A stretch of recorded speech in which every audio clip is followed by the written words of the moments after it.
Salut les béliers et bienvenue dans cet horoscope pour le mois de décembre 2021. Mon nom c'est Gabriel, je suis astrologue et ensemble je propose qu'on regarde un petit peu les mouvements planétaires spécialement pour vous. Alors le mois de décembre va être caractérisé principalement par l'énergie du Sagittaire qui va habiter la majeure partie du mois.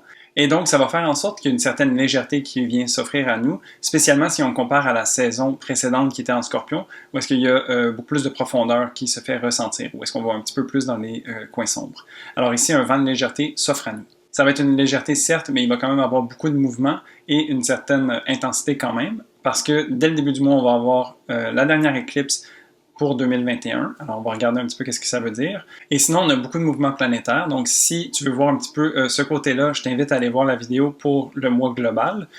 Mais sinon, il y a quand même certains mouvements qui vont être plus impactants. Donc, principalement, Vénus qui va être rétrograde en Capricorne.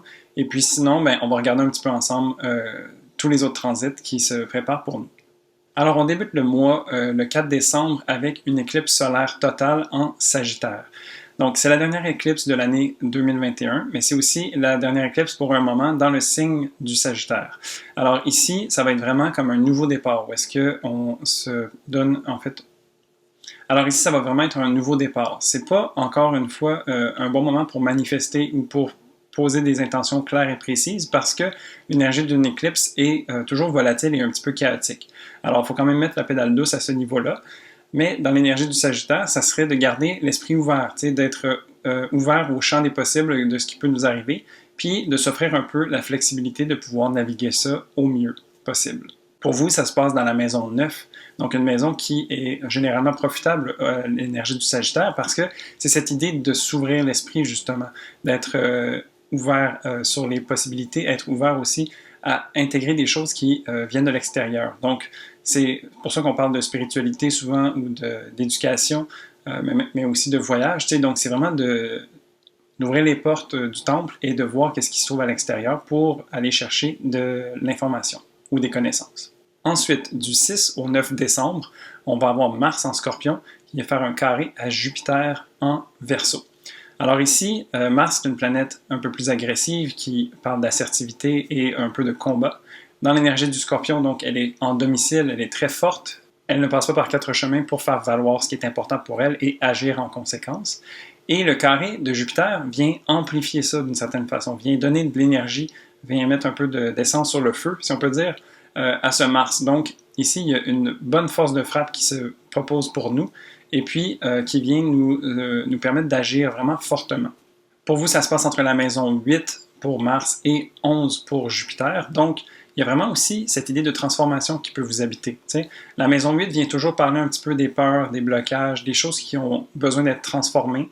Ça parle aussi des ressources que les autres possèdent. Donc, ça peut être de prendre action par rapport à quelque chose qui vous vient d'une relation, par exemple. Ou peut-être, quand on parle de l'argent des autres, ça peut être aussi en lien avec les dettes, par exemple.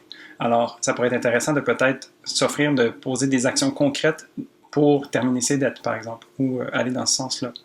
Jupiter en maison 11 aussi, dans le Verseau, nous aide à avoir l'esprit ouvert et d'être tourné un petit peu sur le futur, de voir c'est quoi nos rêves et nos aspirations, où est-ce qu'on a envie d'aller, puis avec qui on a envie d'aller. Donc, il y a vraiment cette idée aussi d'être bien entouré de gens qui pensent comme nous et qui ont à cœur de créer ensemble, de co-créer quelque chose qui est intéressant pour tout le monde.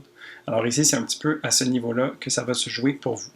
Ensuite, le 18 décembre, on a une pleine lune en Gémeaux. Donc, ça fait un moment qu'on n'a pas eu une simple pleine lune dans le signe du Gémeaux parce que les nœuds lunaires s'y trouvaient. Et donc, ici, ça fait en sorte qu'on a l'opportunité de manifester de nouveau dans l'énergie du Gémeaux. Une pleine lune, c'est toujours un bon moment pour ça, justement, parce que c'est comme si on avait une culmination d'énergie et qu'on pouvait s'offrir un lâcher-prise qui nous permet de faire table rase pour laisser la place à ce qu'on a envie qui se manifeste de venir à nous, d'une certaine façon. Dans l'énergie du Gémeaux, donc, c'est tout cet attrait au mental, ou à la communication, à l'échange avec les autres et à tout ce qui se trouve proche de nous. C'est ça qui est intéressant. Et il y a aussi cette idée de jeu qui peut venir aussi, alors trouver du plaisir à travers tout ça. Pour vous, ça se passe en maison 3, donc justement, ça parle du mental, de la communication, ça parle aussi de la manière qu'on a de réfléchir ou de conceptualiser les choses et d'intégrer ça au quotidien, dans les petites choses, dans les choses qui sont proches de nous. Donc, on parle du quartier, on parle des gens qui sont toujours un petit peu présents autour de soi. Alors, vraiment ici, ça pourrait être une belle opportunité de se lancer Pour enfin, si on peut dire, déployer l'énergie du Gémeaux, de venir voir qu'est-ce qui peut se manifester dans votre quotidien ou dans ce qui vous entoure. Ensuite, le 19 décembre, on a Vénus qui stationne rétrograde dans le signe du Capricorne et qui vient être en conjonction avec Pluton en Capricorne. C'est le gros transit, je dirais, de ce mois-ci, puis c'est quand même un bon transit pour terminer l'année également. Vénus, ça parle des relations, ça parle de nos valeurs, ça parle de ce qui nous fait plaisir, puis des choix que l'on porte dans la vie. Donc, Vénus, qui est dans cette énergie du Capricorne depuis un certain temps, travaille déjà de façon plus objective, froide, calculée et concrète à venir voir, en fait, c'est quoi qui est important pour elle et qu'est-ce qui ne l'est plus. Donc, il y a vraiment ce regard qui est tourné vers ce côté-là de nous-mêmes. L'énergie rétrograde va venir faire en sorte qu'on vit tout ça à l'intérieur. Donc, on fait un peu ce même processus qu'on fait à l'extérieur, si on peut dire, mais là, on vient le faire par rapport à soi à l'intérieur. Donc, c'est de savoir où est-ce qu'on a envie de s'engager, à quoi est-ce qu'on s'ambitionne, qu'est-ce que l'on a envie de porter à travers le temps. Donc, c'est ce genre de choses-là qui vient habiter une Vénus en Capricorne. L'énergie de Pluton va venir faire en sorte que ce mouvement de rétrogradation va être beaucoup plus marqué. Donc, Pluton a cette capacité de focaliser les choses et d'intensifier. Donc, on va vraiment aller d'une certaine façon plus en profondeur à cause que Pluton est conjoint à Vénus ici et va nous offrir de défricher vraiment la Terre, d'aller voir les fondations sur lesquelles on se pose pour venir regarder les choses en face et faire les ajustements nécessaires s'il y a besoin. Pour vous, ça se passe en maison 10. Donc, ça va vraiment être au niveau de la carrière que ça risque de se passer, de voir où est-ce que vous avez envie de vous situer.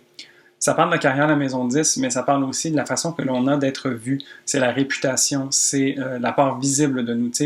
Donc, ça va vraiment être de voir un petit peu c'est quoi l'image que vous projetez, c'est quoi qui est toujours important pour vous. Et peut-être aussi de prendre conscience que les choix que vous faites ont peut-être une répercussion sur la manière que les autres ont de vous voir. Donc, ça pourrait être intéressant de jouer à ce niveau-là et de vraiment s'assurer d'être aligné avec soi-même, de poser des choix qui sont en lien avec nous et qui vont continuer de faire du sens à travers le temps. Je parle à travers le temps parce qu'on est dans l'énergie du Capricorne et donc il y a toujours cette idée d'étaler les choses dans le temps. Ce n'est pas des changements ou un travail qui se fait rapidement, mais c'est un travail qui se fait en profondeur et qui va perdurer. Ensuite, le 24 décembre, on a Saturne en Verseau qui fait son carré final pour l'année 2021 à Uranus en Taureau. Donc, c'est un transit qui a été vraiment signature de l'année 2021, qui nous a amené beaucoup de reconstruction, beaucoup de remise en question aussi au niveau de nos valeurs, au niveau de l'argent, au niveau des structures sociétales qu'on est en train de vivre. Et donc, ici, ça vient faire un peu le clou final pour cette année 2021. Ce transit va être vécu également en 2022, mais ça va être beaucoup plus amoindri et ça va être un petit peu si on peut dire, les conséquences de ce qui a été en 2021 qu'on va terminer en 2022. Pour vous, ça se passe entre la maison 11 et la maison 2. Donc, la maison 11 qui parle de vos aspirations et vos rêves. Donc, c'est un petit peu aussi les gens avec qui vous vous êtes entourés. C'est les alliés que vous avez, dans quel groupe est-ce que vous vous associez, etc. Et donc, ça va être de voir, en fait, ici, qu'est-ce que vous êtes en train de construire quand vous avez le regard tourné vers le futur. Uranus, lui, dans la maison 2, vient travailler au niveau de vos ressources internes. Donc, on parle de votre argent, de vos talents.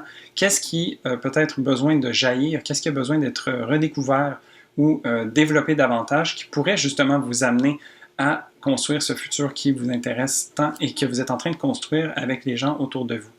Donc, ici, ça serait intéressant de voir, en fait, comment est-ce qu'on pourrait tirer profit de ce carré de façon créative, parce que des fois, Uranus peut avoir cette tendance aussi à venir déranger, et ça pourrait faire en sorte que peut-être la manière que vous avez de gagner un revenu ou de l'argent, peut-être qu'il y a besoin d'avoir certains ajustements par rapport à où est-ce que vous auriez envie d'être.